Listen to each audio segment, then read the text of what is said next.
with another spread for my little board book.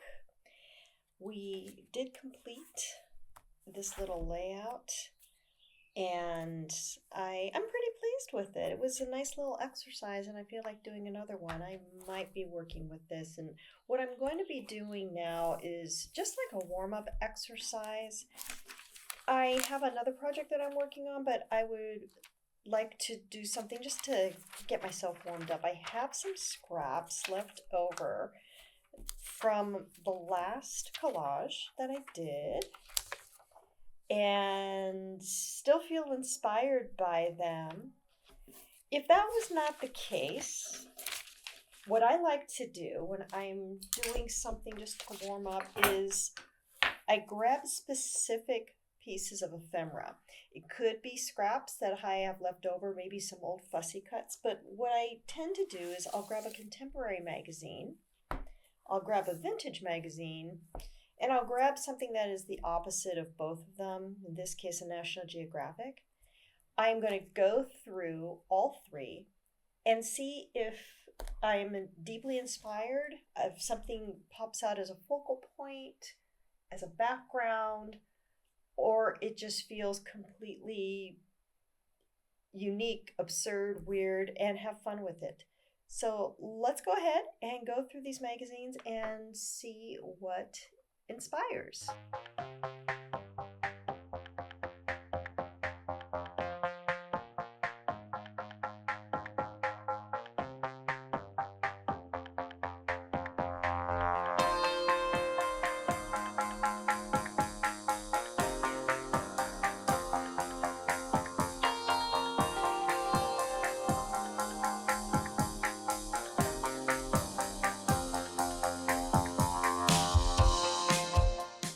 There's already a theme that's forming from the few pieces that I have picked. And also, you may have noticed, even though it was in time lapse and it was going kind of fast, I did go rather quickly through those magazines because this isn't my project for the day. This is just a warm up. I'm just grabbing stuff that's inspiring me, but I'm grabbing enough to definitely make at least one collage. Some fussy cutting may happen, which means these pieces will go somewhere else later.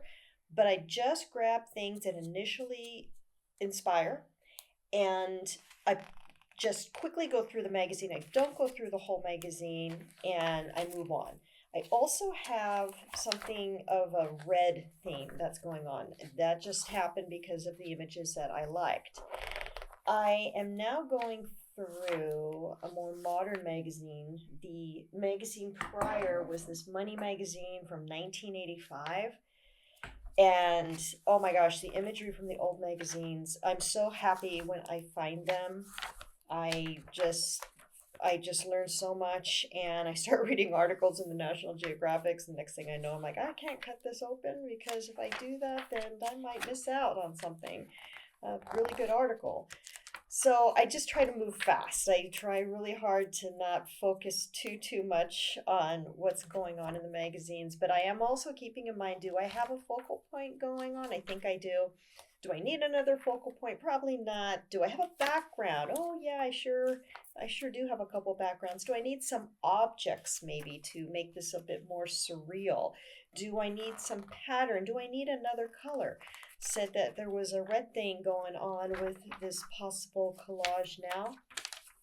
So do I need to search for a complement? What's the complement to red? It's going to be green, but it can also be black. It could also be a very bright yellow, which isn't necessarily the complement, but it's something that will create contrast, which is so important in collage. And I'm looking at this vent for this beautiful stove.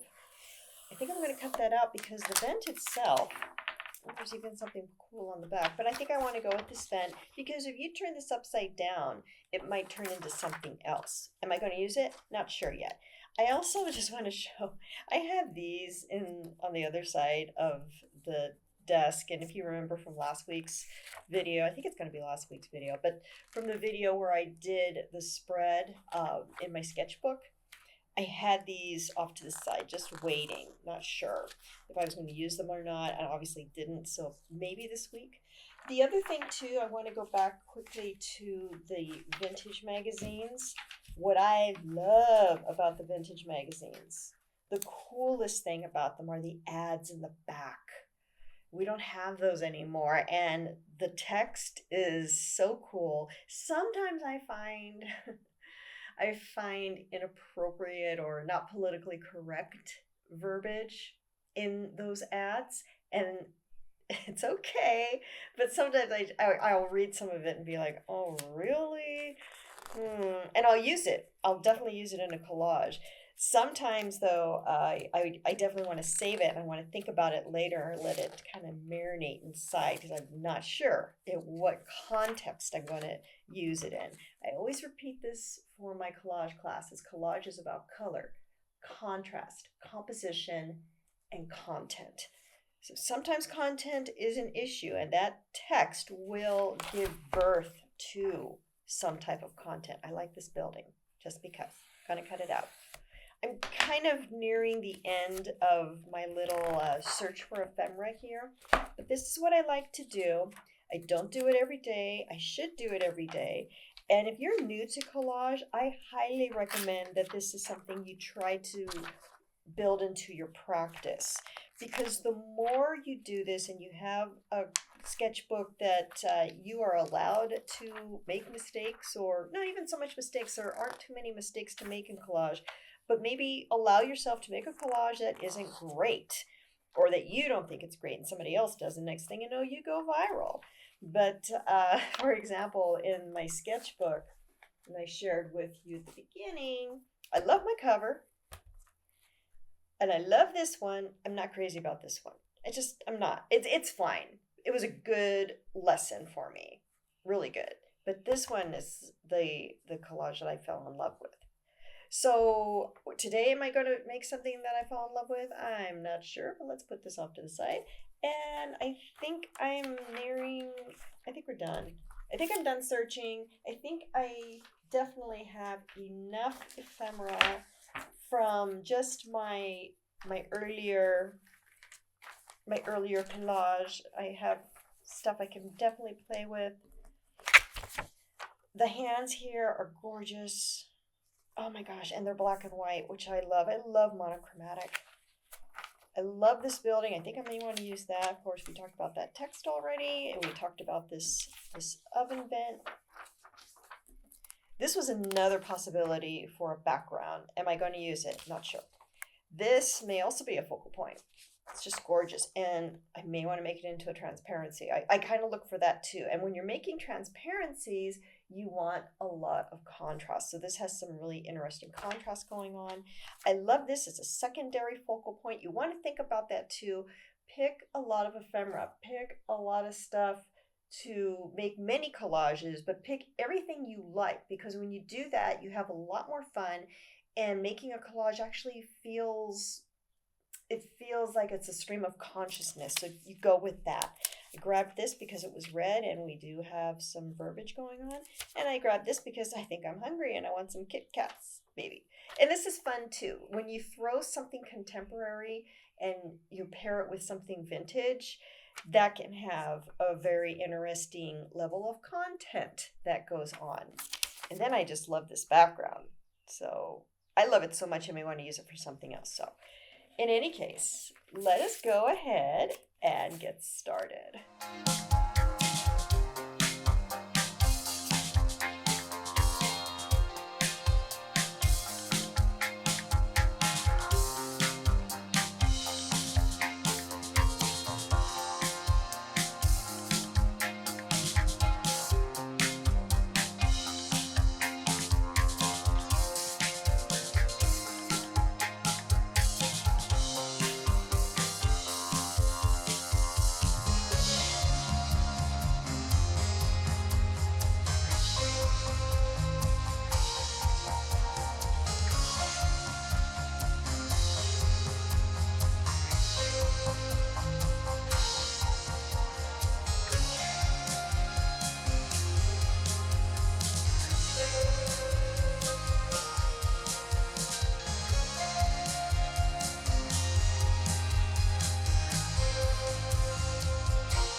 going to finish up this little page because, quite frankly, I took a little too long to do it. I started getting to feel some perfectionism kicking in, and I don't like doing that when I work on a collage.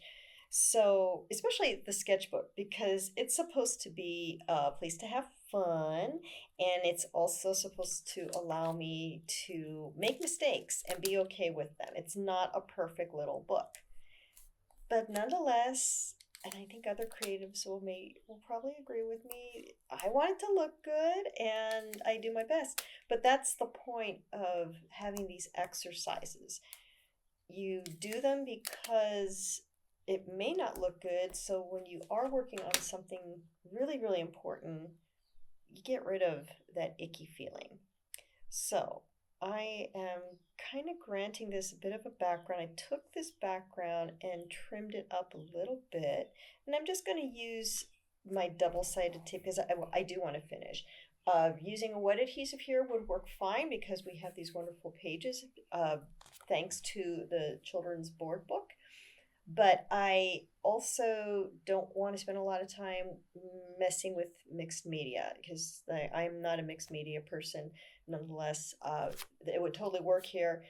But I do love the double-sided tape. I love packing tape, and I love regular Scotch tape for these types of collages. Also, it just frees me up a lot more, and I don't have a mess to clean up either. And I like keeping my collages fairly dry. I just do. As I've shared before, very heavy-handed with my ephemera.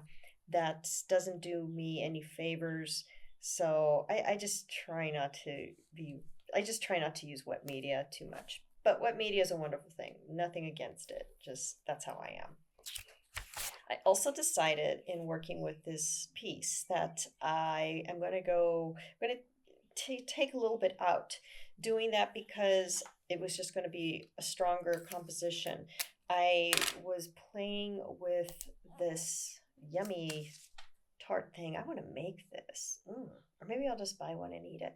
But I wanted to include this, and it felt like things were getting a little heavy, so I pulled it out. I want to just keep it sort of simple. There's beauty in simplicity, especially in collage. And also, I think it'll allow the focal point, which are going to be the hands, to stand out a lot more. Originally, our focal point was going to be that mummy-looking guy. But he'll end up in a home, I promise. We'll find a good home for him. So here we are. I obviously cut this background in half because I wanted to have it kind of flow throughout the collage. And I'm okay with a little bit of white showing. And maybe not. I'm trying to cover it up even here. That's where my, it's a little bit of the perfectionism going on. So this is overlapping a touch. I will come back and cut it later, clean it up. Also, the way I arrange my ephemera, just as a side note, and this is just a personal thing, I kind of layer it like this is going to go next, and then this, the hands, and then the final piece will be the verbiage here. But when I'm building my collage, I put it down in the order that I want it to go in, so I know what I was doing. I know this is what I want to put on next, and it's already there waiting for me in the pile. It's the next online, and then I can come in here and play with it a little bit. So let's get these guys on.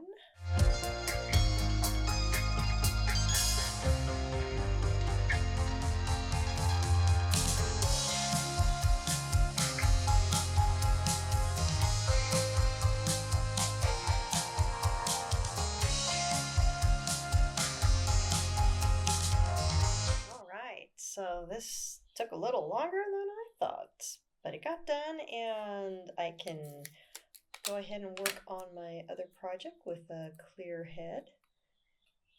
We trimmed it up, and look what I did. I changed my mind and decided it needed a little bit more with the tart in the middle.